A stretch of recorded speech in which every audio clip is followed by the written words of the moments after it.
Hello बच्चों, हम start करने वाले हैं आज आगे के टॉपिक्स। इसके पहले हम कवर कर चुके हैं एटम एंड मॉलिक्यूल्स में, जहाँ पे हमने कवर किया हमारा इंट्रोडक्शन, हिस्ट्री, जो हमने बात करी कि किस प्रकार से एटम को खोजा गया, या फिर सबसे पहले किस साइंटिस्ट ने या फिर किस फिलोसफर ने अपनी फिलॉसफी के दौरान या फिर द्वारा आपको बताया कि एटम क्या है, एटम कैसा होता है।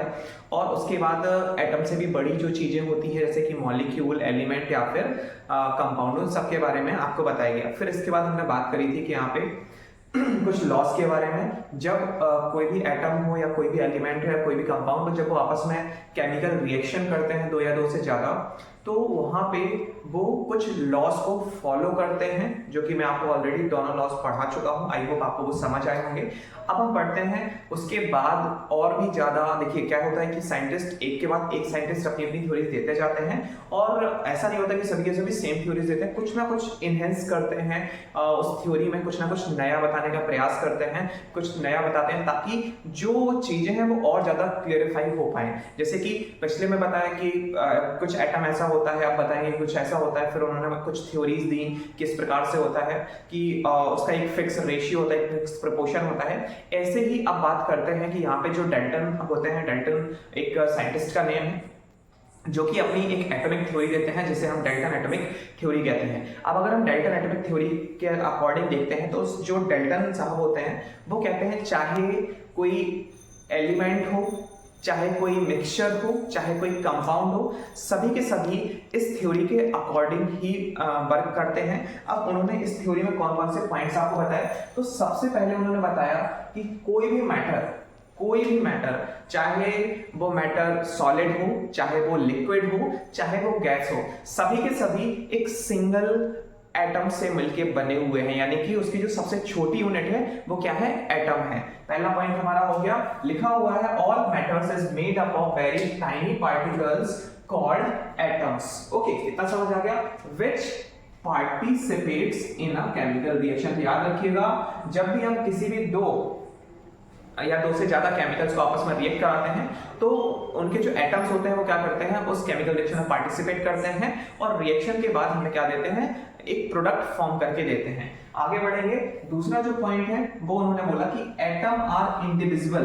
अब देखिए यहाँ पे इंडिविजिबल पार्टिकल लिखा हुआ है। इंडिविजिबल पार्टिकल का मतलब होता है, इन्होंने बताया कि जो एटम है उसको डिवाइड नहीं किया जा सकता। Atom is the smallest particle, इसके बाद हम एटम को डिवाइड नहीं कर सकते हैं। मैंने आपको बताया था स्टार्टिंग में जब हम इंट्रोडक्शन की बात कर रहे थे कि एटम क्या है, atom is the smallest unit. कैसे पता चला, किसी भी हमने एक ऑब्जेक्ट लिया, उसको ब्रेक करते जाओ एंड एक टाइम ऐसा आएगा कि आप उसको और ज्यादा ब्रेक नहीं कर पाओगे। तो उन्होंने वही बताया कि जो एटम है वो एक इंडिविजुअल पार्टिकल है, यानी कि उसको हम ब्रेक नहीं कर सकते हैं। Which can not be created nor be destroyed. ना तो हम उसे क्रिएट किया जा सकता है, ना ही डिस्ट्रॉय कर सकते हैं।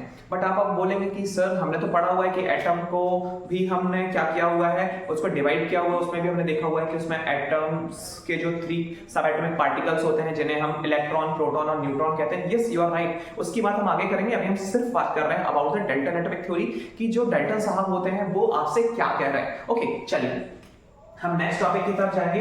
Next topic, atom of given element are identical.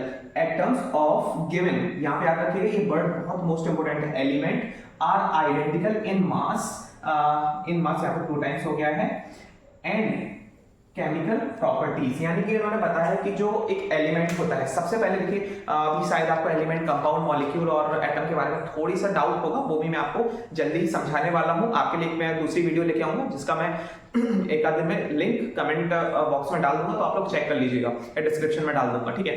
अभी हम बात करते हैं कि अगर कोई एलिमेंट है, अगर हम किसी एलिमेंट को लेके चलते हैं, इन्होंने बताया, तो उस एलिमेंट में अगर हम एक एक करके सभी एटम्स को देखते हैं, किसी एक एलिमेंट में अगर हम सभी के सभी एटम्स को देखते हैं, तो सभी के सभी जो एटम्स होते हैं वो कैसे होते हैं, आइडेंटिकल होते हैं। आइडेंटिकल का मतलब है सभी के शेप, साइज, सबका सब कैसा होगा, सेम होगा, सभी की स्टेट सेम होगी। और उनकी अगर प्रॉपर्टीज की बात करते हैं, वो भी सभी की कैसी होगी, सेम ही होगी, चाहे हम फिजिकल प्रॉपर्टी की बात करें, चाहे हम केमिकल प्रॉपर्टी की बात करें।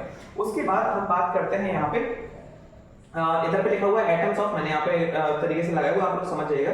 Atoms of different elements have different masses and chemical property. Obvious सी बात है, मैंने आपको बोला कि अगर एक एलिमेंट है, अगर हम उस एलिमेंट के डिफरेंट एटम्स को देखते हैं तो वहां पे सभी की जो प्रॉपर्टीज होती हैं वो कैसी होती हैं, एकदम सेम होती है। लेकिन वहीं पे अगर हम बात करते हैं डिफरेंट टाइप्स ऑफ एलिमेंट्स की, तो उनके जो एटम्स होंगे, उनकी ऑब्वियस सी बात है, डिफरेंट टाइप ऑफ एलिमेंट है तो डिफरेंट टाइप्स ऑफ एटम्स होंगे, और जब डिफरेंट टाइप्स ऑफ एटम होंगे तो ऑब्वियस सी बात है कि उनकी जो प्रॉपर्टीज होंगी, शेप, साइज होगा, वो सभी का सभी कैसा होगा, डिफरेंट होगा। अगर उनके एटॉमिक नंबर की बात करें वो भी डिफरेंट होगा, एटॉमिक मास की बात करें वो भी डिफरेंट होगा, उनकी फिजिकल और केमिकल प्रॉपर्टीज की बात करें तो वो भी कंप्लीटली क्या होगी, डिफरेंट होंगी।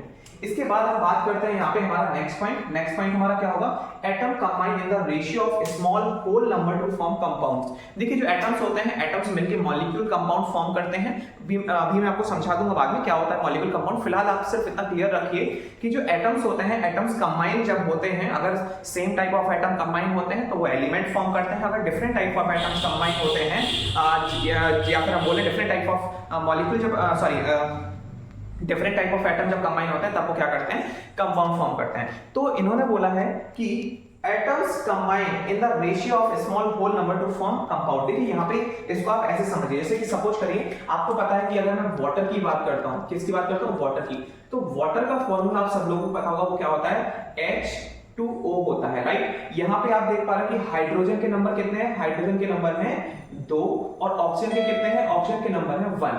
तो कहीं आप इधर पे ऐसा तो नहीं देख रहे हैं कि हाइड्रोजन का जो नंबर है वो फ्रैक्शन में हो, या फिर ऑक्सीजन का नंबर फ्रैक्शन में हो, या फिर डेसिमल नंबर में हो। जैसे कि कैसे मैं आपको बताऊं, जैसे कि मैं बोल दूं कि यहाँ पे हाफ ऑफ द हाइड्रोजन है, या फिर मैं बोल दूं कि 1.5 हाइड्रोजन है, या फिर 2.5 हाइड्रोजन, ऐसा तो नहीं है ना।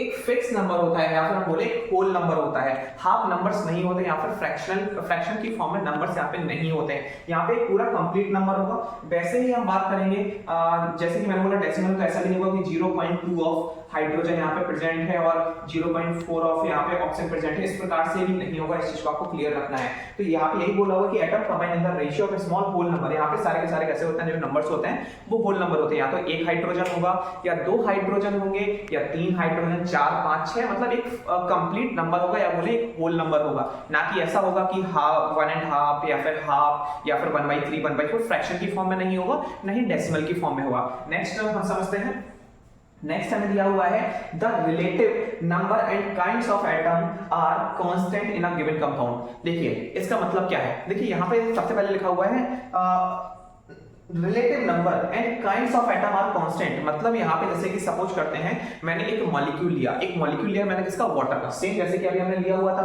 अब मैं क्या करूं, यहाँ पे अगर मुझे वाटर को फॉर्म करना है तो ऑलवेज रिमेंबर वन थिंग कि वाटर को अगर मुझे फॉर्म करना है तो हमेशा मुझे उसके हमें पता है कि वाटर को अगर हमें फॉर्म करना है तो हमारे पास एक तो हाइड्रोजन हो जाना चाहिए, और हमारे पास ऑक्सीजन भी होने चाहिए, और हाइड्रोजन भी होने चाहिए। लेकिन अब क्या मेरे पास कितने हाइड्रोजन होने चाहिए अगर मुझे एक वाटर का मॉलिक्यूल फॉर्म करना है, और मेरे पास कितने ऑक्सीजन होने चाहिए, ये भी तो फिक्स होता है। ऐसा तो नहीं मैं 50 एटम में हाइड्रोजन के लेके आऊं, 50 एटम में ऑक्सीजन के लेके आऊं और मैं उनको मिक्स कर दूं और हम बोल दें कि यहाँ पे हमारे 50 मॉलिक्यूल बन गए। ऐसा नहीं होता है, उनका भी एक फिक्स रेशियो होता है, एक फिक्स प्रोपोर्शन होता है कि वहां पे, या फिर बोल सकते हैं कि फिक्स नंबर होता है कि आप कितने एटम्स को उठाएंगे और कितने एटम्स को कितने एटम्स के साथ जोड़ देंगे ताकि एक आपका मॉलिक्यूल प्रिपेयर हो जाए। जैसे कि यहाँ पे हम बात कर रहे हैं, मैंने बोला H2O, तो यहाँ पे हाइड्रोजन के कितने एटम चाहिए, 2 एटम चाहिए। वहीं पे ऑक्सीजन के कितने एटम चाहिए, 1 एटम चाहिए। तो यहाँ पे इसका जो रेशियो होगा वो क्या होगा, 2:1, यानी कि आपको हाइड्रोजन चाहिए 2 और ऑक्सीजन चाहिए 1, तभी आप बना पाओगे। अब मान लो कि यहाँ पे आपने क्या किया, एक हाइड्रोजन ले लिया, एक ऑक्सीजन ले लिया, no it is not water. आपने 1 हाइड्रोजन 3 हाइड्रोजन 1 ऑक्सीजन ले लिया, तो क्या ये वाटर नहीं, ये वाटर नहीं है, इसका नेम चेंज हो जाएगा, याद रखिएगा। यानी कि अगर हम बात करें, अगर आप क्या करते हैं, अगर आप एक हाइड्रोजन या फिर एक ऑक्सीजन को बढ़ा देते हैं या घटा देते हैं, वहां पे उसकी पूरी प्रॉपर्टीज ही चेंज हो जाती हैं। जिसकी हम बात कर रहे थे वो वहां पे रहता ही नहीं। जैसे कि मैंने वाटर बोला तो वाटर मतलब H2O, यानी कि वहां पे जो रेशियो रहेगा वो क्या रहेगा, 2:1। वहां पे वो रेशियो 2:3 में वर्क नहीं करेगा, 1:2 में वर्क नहीं करेगा, 2:4 में वर्क नहीं करेगा। मतलब उसका एक फिक्स रेशियो होता है, कांस्टेंट रेशियो होता है, वो कभी चेंज नहीं होता है। आप चाहे कहीं का भी वाटर ले लो, आप सपोज करते हैं आप किसी नदी का पानी ले लो, समुद्र का पानी ले लो, घर का पानी ले लो, तो पानी समझ सकते हैं कि उसमें कोई सॉल्टी वाटर हो सकता है, कोई मीठा पानी हो सकता है, लेकिन अगर हम बात करें उसके फॉर्मूले की तो वो H2O ही रहेगा, चाहे वो कहीं का भी वाटर क्यों ना हो। ऐसे ही अगर हम बात करते हैं हमारे एनवायरनमेंट में एक गैस प्रेजेंट होती है, जैसे हम क्या बोलते हैं, कार्बन डाइऑक्साइड बोलते हैं। मैं यहाँ पे समझा रहा हूँ आपको, इसको आप नोट कर लीजिएगा। यहाँ पे कार्बन डाइऑक्साइड, तो कार्बन डाइऑक्साइड में क्या होता है, कार्बन का एक मॉलिक्यूल कार्बन का एक एटम है, जबकि ऑक्सीजन के कितने एटम है, 2 एटम। तो ये भी 1:2 में क्या होता है, अपन को मिलता है। ऐसा नहीं होगा कि कभी 1:1 में मिल जाए, ऐसा भी नहीं होगा। कभी ऐसा नहीं होगा 1:3 में मिल जाए, तो ऐसा भी नहीं होगा। अगर ऐसा होता है तो यहाँ पे सर क्या बनने वाला है, तो यहाँ पे बनेगा CO और यहाँ पे क्या बनेगा, CO3। तो क्या ये कार्बन डाइऑक्साइड है? नहीं, ये आपका कार्बन मोनोऑक्साइड है, ये आपका क्या है, ये आपका कार्बोनेट है ना। कार्बन ट्राइऑक्साइड बोल सकते हैं या कार्बोनेट बोल सकते हैं। तो क्या ये आपका कार्बन डाइऑक्साइड है? नहीं, रेशियो हमेशा फिक्स रहेगा। अगर आपको कार्बन डाइऑक्साइड को बनाना है तो आपको एक कार्बन और 2 ऑक्सीजन लेने ही पड़ेंगे। अगर आपको कार्बन मोनोऑक्साइड बनाना है तो एक कार्बन और एक ऑक्सीजन ही वहां पे लेने पड़ेंगे। अगर आपको कार्बोनेट या कार्बन ट्राइऑक्साइड बनाना है तो वहां पे आपको एक कार्बन और 3 ऑक्सीजन को लेना ही पड़ेगा। ऐसा नहीं होगा कि आप किसी भी तरीके से कार्बन डाइऑक्साइड को बना लो कि एक कार्बन लिया, 4 ऑक्सीजन लिया और आपने बना दिया। नहीं, ये आपका टोटली गलत हो जाएगा। तो आपको इस चीज को याद रखना है। आई होप कि आपको ये सारी चीजें समझ आई होंगी। ये आपका डेल्टा एटॉमिक थ्योरी का पोर्शन कंप्लीट हो चुका है। इसके बाद हम बात करेंगे चैप्टर के आगे के टॉपिक्स की। तब तक आप इसको नोट कर लीजिए। हम मिलते हैं नेक्स्ट वीडियो में।